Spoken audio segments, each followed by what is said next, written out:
This is Komal. Welcome to my YouTube channel perfect study. Previous video में मैंने आपके साथ इकोनॉमिक्स का पार्ट फर्स्ट शेयर किया था, जिसमें हमने what is economics, types of economics, differences economy and central problems of an economy discuss की थी। आज की वीडियो में हम जो इसका रिमेनिंग पार्ट रह गया है उसको कवर अप करेंगे। और जिसने प्रीवियस वीडियो नहीं देखी है, डिस्क्रिप्शन बॉक्स में उसका लिंक है, उस वीडियो को जाके देखो। अगर हम कोई भी चीज़ स्टार्टिंग से देखते हैं लास्ट तक तो हमें वो बिल्कुल चीज़ क्लियर हो जाती है। अगर आप इस चीज़ को बीच में से देखेंगे आपको लगेगा पता नहीं क्या चल रहा है, इसलिए उस वीडियो को देखो पहले और तब इसको एक बार दोबारा से देखना, आपको पूरा कंसेप्ट अच्छे से क्लियर हो जाएगा। ठीक है, तो आज की हम वीडियो स्टार्ट करते हैं और इस वीडियो को भी लास्ट तक देखना। वीडियो अच्छी लगे यार लाइक कर दो, अपने फ्रेंड्स के साथ शेयर कर दो, चैनल को सब्सक्राइब कर दो। स्टडी करने से पहले हमारा उसमें जो लास्ट कंसेप्ट था, लास्ट टॉपिक इम्पॉर्टेंट जो था वो था central problems of an economy. तो एक बार मैं आज आपको इसका ब्रीफली थोड़ा सा एक्सप्लेन कर देती हूँ, जिससे जो आपका जो नेक्स्ट टॉपिक है वो भी आपको इजीली समझ आए। सेंट्रल प्रॉब्लम जो होती है बेसिकली 3 सेंट्रल प्रॉब्लम होती है according to producer point of view.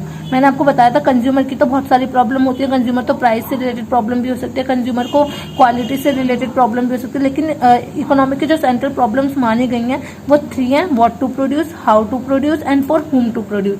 सबसे पहले जो हमारी आती है what to produce. What to produce का मीनिंग यहाँ पे ये है कि जब कोई भी कंज्यूमर नहीं, जो कोई भी प्रोड्यूसर है, जब कोई भी चीज़ प्रोड्यूस करता है तो प्रोड्यूस करने से पहले उसके माइंड में क्या ये चीज़ आती है कि मुझे क्या प्रोड्यूस करना है। ठीक है, तो उसके लिए वो मार्केट को एनालाइज करता है। मार्केट में जिस चीज़ की डिमांड ज़्यादा है, कंज्यूमर जिस चीज़ की डिमांड अपनी एक्सेस रख रहा है उस चीज़ को वो मार्केट में लाना चाहता है। कितनी क्वांटिटी में गुड्स प्रोड्यूस करना है ये डिसाइड करता है। ठीक, दूसरा आता है how to produce. How to produce का बेसिकली यहाँ पे मीनिंग टेक्निक से है। अगर हम किसी भी पर्सन से ऐसे ही पूछने लगेंगे कि कोई भी गुड्स प्रोड्यूस कैसे होता है तो वो भी हमें बता देगा कि गुड्स प्रोड्यूस करने के लिए लेबर की नीड होती है और वो जो गुड्स प्रोड्यूस होता है वो मशीन्स की हेल्प से होता है। तो यही इकोनॉमिक्स में टेक्निक में डिफाइन किया गया है कि 2 टाइप्स की टेक्निक होती हैं, एक होती है लेबर इंटेंसिव टेक्निक और एक होती है कैपिटल इंटेंसिव टेक्निक। तो इनका एग्जाम में आपको क्वेश्चन भी मिल सकता है कि डिफाइन लेबर इंटेंसिव और टेक्निक और कैपिटल इंटेंसिव टेक्निक। तो इनको समझना थोड़ा इंपॉर्टेंट है, तो इसको ध्यान से समझिए। सबसे पहले आते हैं लेबर इंटेंसिव टेक्निक। जैसे इसके नेम से क्लियर हो रहा है, labour means greater use of labour. इस टेक्निक में क्या होता है कि किसी भी प्रोडक्शन में ज्यादा यूज जो किया जाता है वो लेबर का किया जाता है। लेबर का तो आप माइंड में आता है कि लेबर का तो हर टेक्निक में यूज होता है। अगर कोई चीज मशीन से बननी है उसमें भी लेबर का यूज होगा, लेकिन इस टेक्निक और इसमें डिफरेंस ये है कि इसमें जो लेबर इंटेंसिव टेक्निक में लेबर जो भी प्रोडक्शन करती है उसमें मशीन्स की हेल्प नहीं, वो बाय हैंड करती है। अपने आप जो भी उसे एक चीज सिखा दी जाती है उस चीज का प्रोडक्शन वो करती है। लेकिन कैपिटल इंटेंसिव टेक्निक में अब ये जो वर्ड कैपिटल है इसका डिफरेंट सेंसेस में यूज किया जाता है। अगर हमसे कोई पूछे कैपिटल का मीनिंग, कैपिटल का मतलब मनी से भी होता है। अगर हम कोई भी नॉर्मली अगर कोई बिजनेस स्टार्ट करता है तो बोलते हैं ना कि बिजनेस में इतनी कैपिटल लगाई है, तो कैपिटल का मीनिंग क्या हो गया, पैसा, इतना पैसा लगाए। लेकिन इकोनॉमिक्स में कैपिटल का मीनिंग होता है उस मशीन से। ठीक है, कैपिटल का मीनिंग किससे होता है, मशीन से। अब बात आती है लेबर, उस मशीन को चलाने के लिए भी तो लेबर को हायर करना पड़ेगा। तो ये इस टेक्निक में क्या होता है, लेबर जो हायर की जाती है वो मशीन्स के लिए की जाती है, वो मशीन से प्रोडक्शन करती है।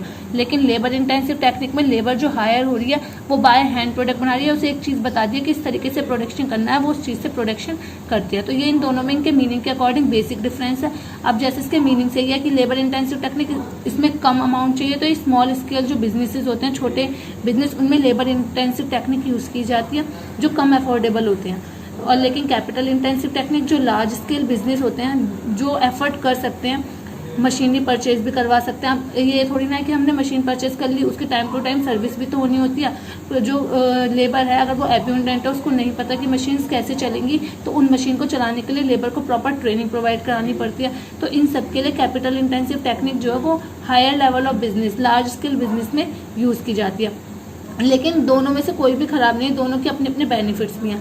अगर हम लेबर इंटेंसिव टेक्निक को देखते हैं तो जो स्मॉल स्केल बिजनेस होते हैं, कम एफर्ट करने वाले, तो इसमें क्या होता है, मिनिमम कॉस्ट लगती है। एक प्रोड्यूसर की जो कॉस्ट होती है वो मिनिमम लगती है। लेकिन कैपिटल इंटेंसिव टेक्निक में कॉस्ट तो ज़्यादा लगती है, एक्सपेंसिव तो ये है, लेकिन बेनिफिट क्या है इसका, लेबर एफिशिएंट हो जाते हैं। किसी भी पर्टिकुलर वर्क को करने के लिए एफिशिएंसी लेवल जो है लेबर का वो इंक्रीज होता है। तो ये है हमारी लेबर इंटेंसिव टेक्निक और ये होती है कैपिटल इंटेंसिव टेक्निक। अब आई होप कि अब आपको बिल्कुल अच्छे से क्लियर हो गया होगा कि लेबर इंटेंसिव टेक्निक क्या होती है और कैपिटल इंटेंसिव टेक्निक क्या होती है। ठीक है, उसके बाद थर्ड हमारी प्रॉब्लम आती है for whom to produce. For whom to produce का मीनिंग है किसके लिए प्रोड्यूस करना है। ऑफ कोर्स हमारे लिए प्रोड्यूस करता है प्रोड्यूसर, इट मीन्स कंज्यूमर के लिए।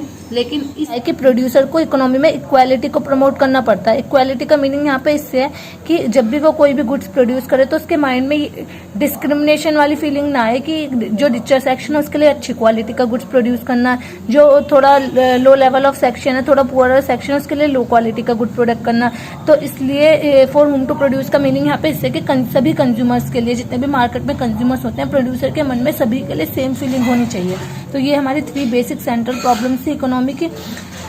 ये तो हो गया हमारा उस दिन का थोड़ा सा कंसेप्ट प्रीवियस वीडियो का। आज की वीडियो में हम स्टार्ट करते हैं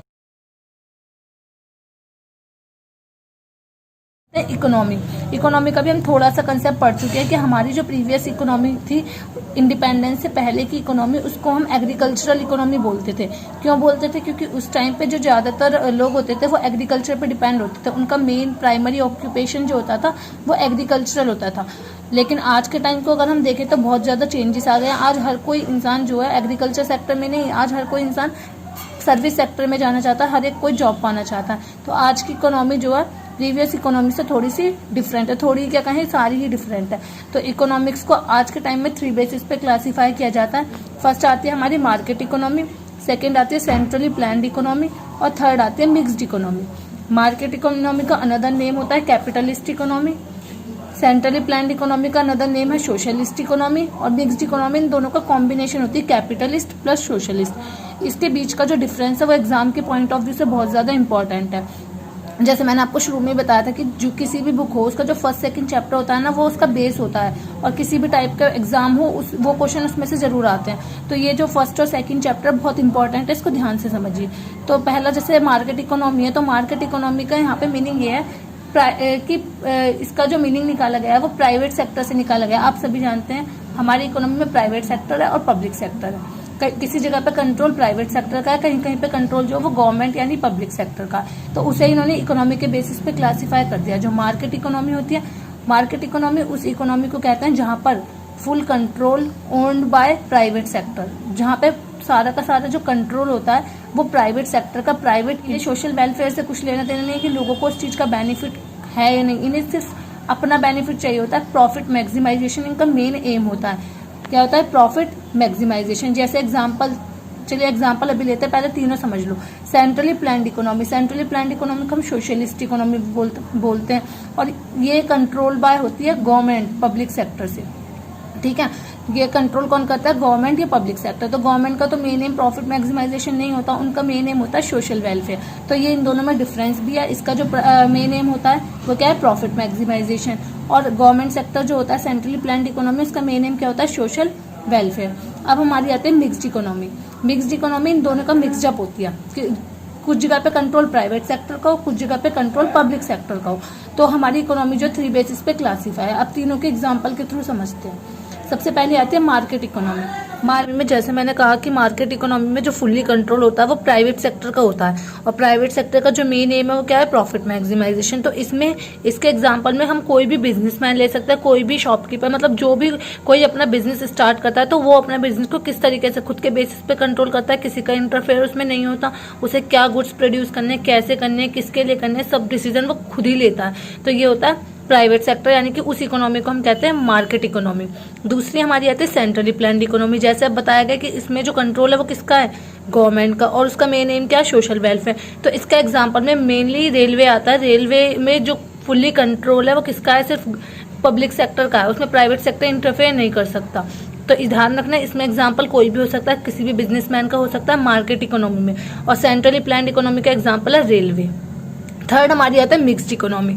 मिक्स्ड इकोनॉमी का एग्जांपल हम लोगों के खुद ही सामने। मिक्स्ड इकोनॉमी, हम अपनी इंडियन इकोनॉमी को भी मिक्स्ड इकोनॉमी कह सकते हैं, क्योंकि इंडिया में ना तो फुल्ली कंट्रोल पब्लिक सेक्टर का है और ना ही फुल्ली कंट्रोल प्राइवेट सेक्टर का है। तो हमारी Indian economy is an example of mixed economy. तो ये थी 3 टाइप की economy, market economy, centrally planned economy और मिक्स्ड इकोनॉमी। अब आप इसको, अगर ये आपको अच्छे से समझ आ गई तो आप इसको डिफरेंस के बेसिस पे भी आराम से लिख सकते हैं। इनके अनदर नेम कैपिटलिस्ट, सोशलिस्ट और ये होते हैं प्राइवेट प्लस पब्लिक। इनका main aim profit maximisation, centrally plan का मेन नेम सोशल वेलफेयर, और ये मिक्सअप होती है। कहीं कहीं पे प्रॉफिट मैक्सिमाइजेशन भी देखा जाता है इंडियन इकोनॉमी में, कहीं कहीं पे सोशल वेलफेयर भी देखा जाता है। इकोनॉमी का क्लासिफिकेशन। उसके बाद हमारे चैप्टर फर्स्ट में 2 टॉपिक्स बचते हैं, एक है प्रोडक्शन पॉसिबिलिटी कर्व जिसको पीपीसी कर्व बोलते हैं, और एक अपॉर्चुनिटी कॉस्ट आपका टॉपिक बच रहा है जो हम नेक्स्ट वीडियो में स्टडी करेंगे। क्योंकि अगर हम एक ही वीडियो में मतलब सारा कुछ देख लेंगे तो आपको सारा किचपिच सा हो जाएगा। जो आपने आज पढ़ा उसको अच्छे से समझिए, और कोई भी प्रॉब्लम है किसी भी टॉपिक में तो कमेंट सेक्शन में आप पूछ सकते हैं। और इस वीडियो को लाइक कर देना, अपने फ्रेंड्स के साथ शेयर कर देना, और चैनल को सब्सक्राइब कर देना। ठीक है, नेक्स्ट वीडियो में मिलते हैं पार्ट 3 के साथ। Thank you very much.